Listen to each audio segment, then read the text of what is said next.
You know what they say about karma, right? It's not just some mystical force floating around in the universe. Sometimes karma has a name, a face, and a brilliant mind that's been underestimated for far too long. If you're someone who believes that justice always finds a way, even when it takes years to arrive, then you're going to want to hear every single word of what I'm about to tell you. This isn't just another story about love gone wrong or business deals turned sour. This is about a woman who built an empire with her bare hands, only to watch the man she loved try to erase her from history. But here's the thing about trying to delete someone who holds all the receipts.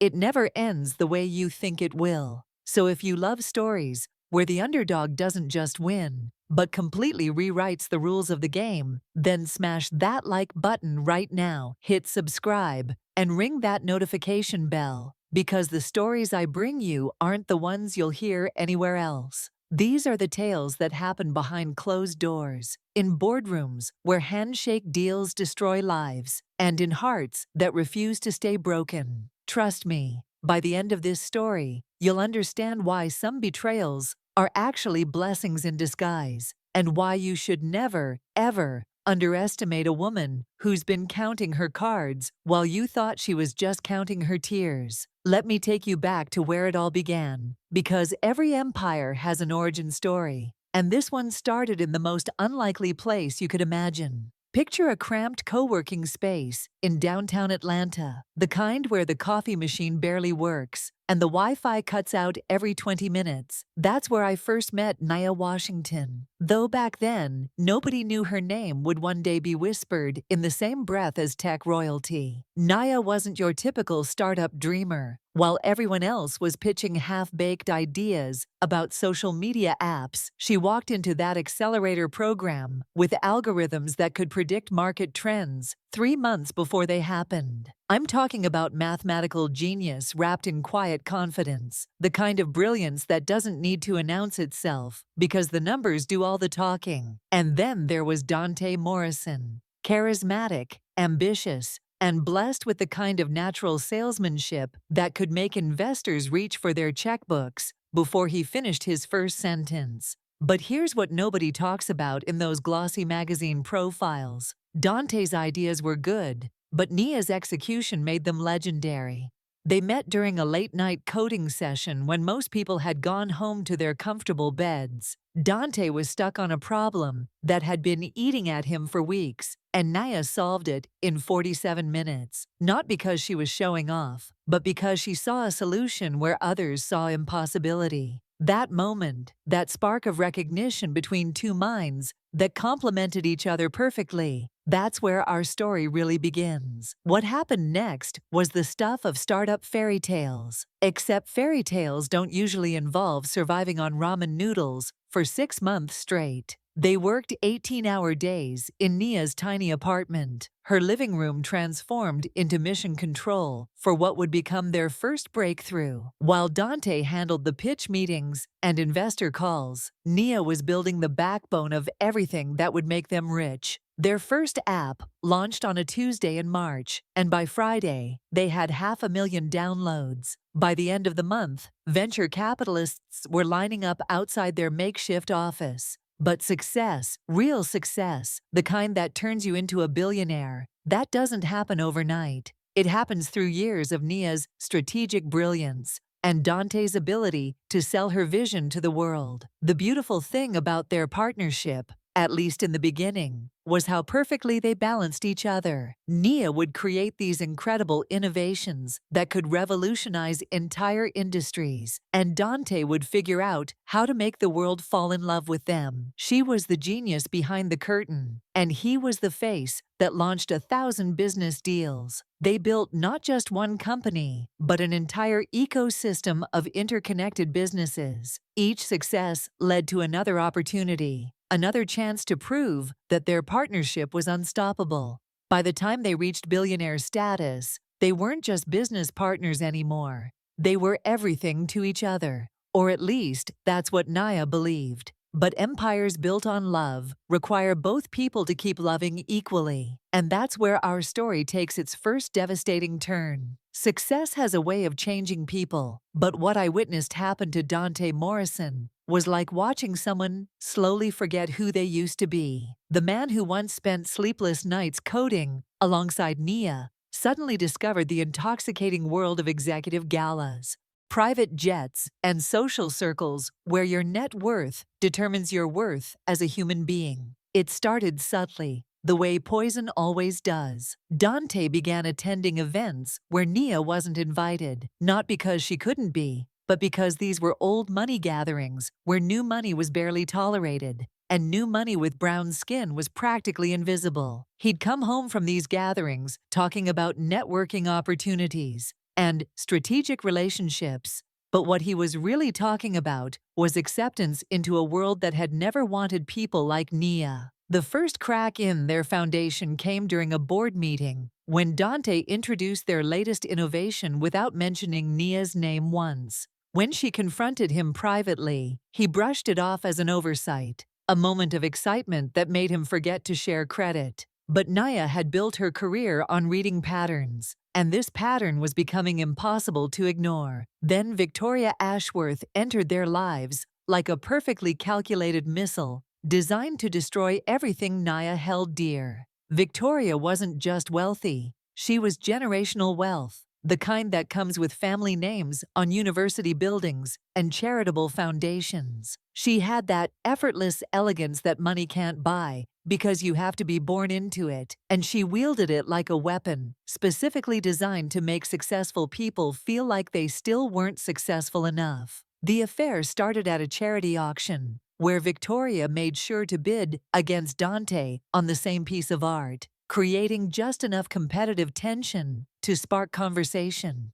Within weeks, she was showing up to industry events where she'd somehow secured invitations, always positioning herself in Dante's line of sight, always dressed in a way that reminded everyone in the room what old money looked like. But Victoria wasn't just seducing Dante, she was studying him, learning his weaknesses, his insecurities about belonging in elite circles. She fed his ego with stories about how visionary leaders sometimes had to make difficult choices about their partnerships, how the greatest entrepreneurs knew when to evolve beyond their early collaborators. Nia discovered the affair in the most painful way possible. Through corporate financial records, she was reviewing acquisition documents when she noticed charges for a private resort in the Maldives, booked for 2 people during a week when Dante had told her he was attending a solo tech conference in Silicon Valley. The hotel receipts included spa treatments for couples,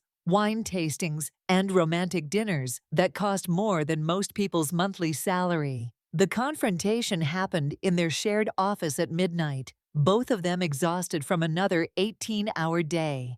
When Nia presented the evidence, Dante didn't deny it. Instead, he said something that would haunt her forever. "Victoria understands the world I'm trying to build better than you do." In that moment, Nia realized she hadn't just lost the man she loved. She had lost the person who was supposed to protect everything they had built together. Sometimes the most devastating betrayals lead to the most powerful discoveries, and what Nia found after Dante's confession would change everything. Unable to sleep after their confrontation, she did what she always did when her world was falling apart. She dove into the numbers, seeking truth in the one place that never lied to her. What started as heartbroken scrolling through financial records quickly became something much more sinister. Nia discovered that Dante hadn't just been cheating on her emotionally. He'd been systematically cheating her out of her own empire. Hidden in layers of legal documents and shell companies were transfers that made no sense, ownership stakes that had been quietly redistributed, and intellectual property rights that had mysteriously shifted away from her name. The most shocking discovery came at 3 in the morning, when Nia uncovered a series of offshore accounts that Dante had been using to funnel profits away from their shared ventures. He'd been preparing for this moment long before Victoria entered the picture, slowly moving assets into structures where Nia's ownership was either minimized or completely erased. It wasn't just betrayal, it was calculated theft spanning years of their partnership. But here's where Dante made his fatal mistake. He underestimated the woman who had built the financial architecture of their entire empire. Nia had always been paranoid about protecting their intellectual property, which meant she had kept copies of every original contract, every early agreement, every piece of documentation that proved her foundational role in creating their billion-dollar empire. While Dante was busy moving money around, he forgot that Naya held the receipts that could prove where every innovation, every algorithm, and every breakthrough had actually originated. Even more devastating for Dante's plans was something he never knew about. Nia's network was far more powerful than his. While he'd been busy impressing Victoria's circle of inherited wealth, Naya had been quietly building relationships with people who had actually earned their fortunes. She had connections with regulators, with journalists, with other tech leaders who had watched Dante's rise and wondered how someone so mediocre had achieved such extraordinary success. The most beautiful part of Nia's discovery was realizing that many of the investors and board members Dante thought were loyal to him had actually been drawn to the company because of her innovations. They'd been polite about Dante being the public face, but they knew who the real genius was. Several had even quietly expressed concerns about the company's direction, since Nia had been marginalized from decision-making. As Nia sat in her home office at dawn, surrounded by evidence of years of systematic betrayal, she felt something shift inside her. The heartbreak was still there, but it was being replaced by something far more dangerous: crystal clear purpose. Dante had spent years planning to erase her from their story, but he'd made one crucial error in judgment. He'd forgotten that the person who builds the foundation of an empire also knows exactly where all the load-bearing walls are located. And Nia Washington was about to remind him that bringing down what you've built yourself is surprisingly easy when you know which supports to remove first. They say timing is everything in business, and Nia Washington had always possessed an almost supernatural sense of when to make her move. She waited, watched, and planned for 8 months while Dante prepared for what he believed would be his crowning achievement: taking their largest subsidiary public in what financial analysts were calling the IPO of the decade. The beauty of Nia's strategy was its simplicity. While Dante was busy courting investment banks and scheduling media appearances, she was quietly assembling the most formidable legal team money could buy. Not flashy corporate lawyers, but the kind of attorneys who specialize in complex fraud cases and have a perfect track record of destroying people who think they're untouchable. Nia struck on a Tuesday morning, exactly 48 hours before Dante's company was scheduled to begin its IPO roadshow. The timing wasn't accidental, it was surgical.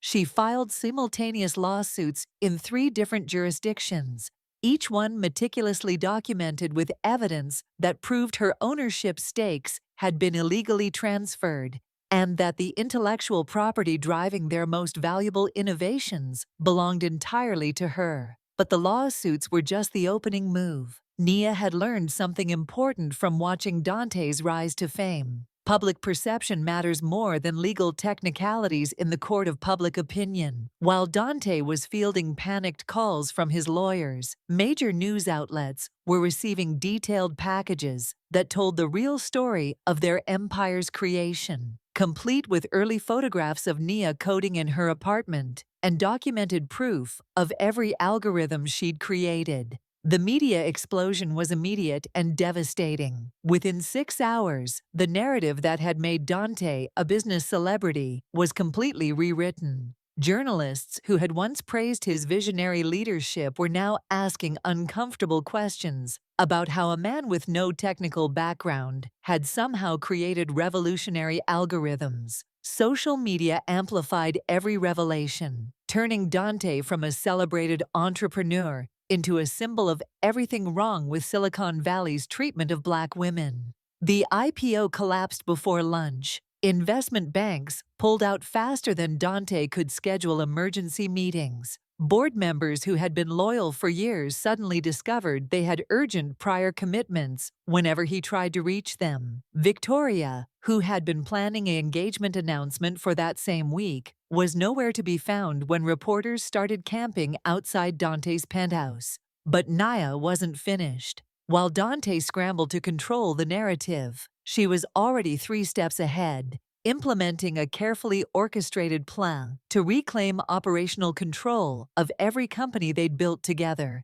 Her documentation was so thorough, her legal arguments so airtight, that within 30 days she had secured injunctions that effectively froze Dante out of his own empire. The final blow came when federal investigators, acting on information Naya had carefully provided, launched criminal investigations into Dante's offshore accounts and tax evasion schemes. The man who had tried to erase her from history was now facing the possibility of spending the next decade in federal prison. As I watched this unfold, I realized I was witnessing something extraordinary, not just revenge, but justice served by someone who had never forgotten that true power comes from building something real, not from stealing credit for someone else's genius. And that's how Nia Washington reminded the world that you can try to erase someone from history, but you can't erase the receipts. 6 months after Dante's empire crumbled,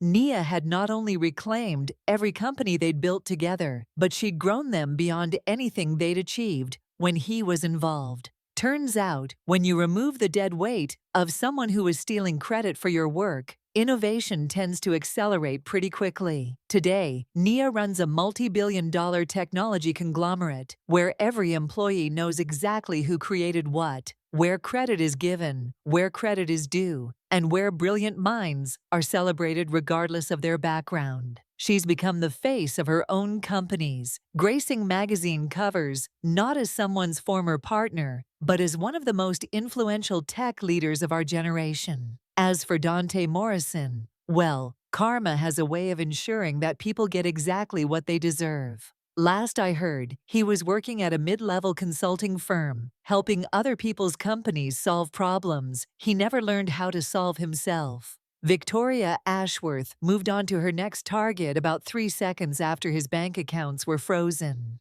Funny how quickly old money loses interest when new money disappears entirely. But here's what makes this story truly beautiful. Nia didn't just get her revenge and move on. She used her platform to change the entire conversation about recognition and ownership in tech. She's mentoring young women and people of color, making sure they understand the importance of protecting their intellectual property and never letting anyone minimize their contributions. She's not just rebuilding her empire, she's making sure the next generation doesn't have to fight the same battles she did. The lesson here isn't just about karma, though karma certainly played its part. It's about the fact that you can't build something real on a foundation of lies and theft. Sooner or later, the truth has a way of rising to the surface, especially when the person holding the truth has the patience, intelligence, and strategic mind to wait for the perfect moment to reveal it. If this story of ultimate justice gave you chills, absolutely smash that like button and share it with someone who needs to hear that their contributions matter. Hit subscribe and ring that notification bell because I bring you the stories that don't make it into the sanitized business magazines. The real stories about real people who refuse to let anyone steal their dreams. What would you have done in Nia's position? Would you have struck immediately? Or would you have had the patience to wait for the perfect moment? Drop your thoughts in the comments below and let me know what other untold stories of justice and karma you want to hear. Because trust me, there are plenty more where this one came from, and some of them will absolutely blow your mind.